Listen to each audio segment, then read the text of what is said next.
Suatu hari ada seorang pemuda, dia sedang mengalami kegundahan, lalu dia pergi ke sebuah danau. Dan di sana dia melihat ada seorang bapak-bapak sedang memancing. Yang betapa mengejutkan dia adalah ketika dia melihat bapak tersebut memancing, setiap kali mendapat ikan kecil, maka ikan itu dibawa pulangnya, disimpan di dalam kantong. Tetapi ketika mendapat ikan yang besar, justru bapak itu membuangnya kembali ke danau. Maka pemuda ini mengalami sebuah kebingungan, penasaran. Maka dia bertanya kepada bapak tersebut, "Pak, saya heran dan saya bingung.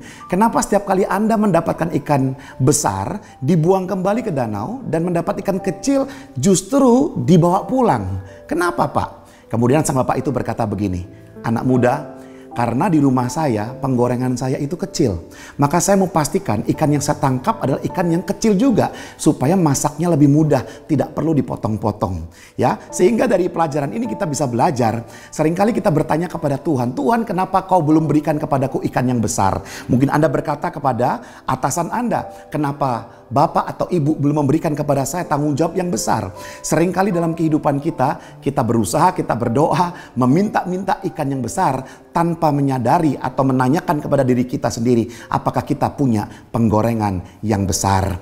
Maka seringkali dalam kehidupan ini ikannya besar, penggorengannya kecil. Bisa dibayangkan ada orang-orang yang diberikan tanggung jawab yang besar tanpa kapasitas yang besar pula, maka dia tidak akan pernah berhasil dalam mengerjakannya. Demikian juga dengan berkat. Ada orang-orang yang diberkati dengan berkat yang besar sekali, tapi tidak mempunyai kapasitas untuk mengelolanya. Maka dia akan menggunakan uang itu atau berkat itu dengan cara yang salah.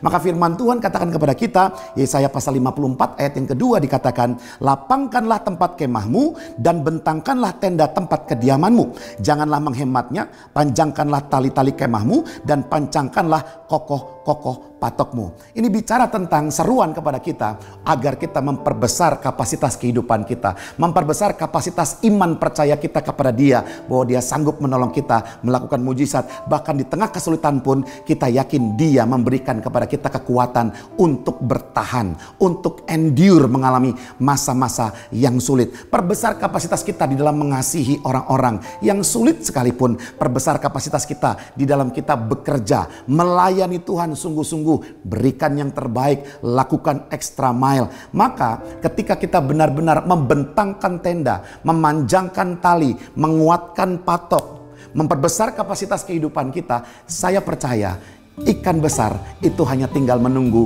waktu saja. Ketika penggorengan kita besar, ketika sikap hati, kapasitas kehidupan kita menjadi lebih besar, maka itu akan lebih mudah kita menerima tanggung jawab yang baru daripada Tuhan, berkat yang baru daripada Tuhan, bahkan tantangan-tantangan kesulitan yang baru yang Tuhan izinkan terjadi dalam kehidupan kita. Mari kita perbesar kapasitas kerohanian kita. God bless you.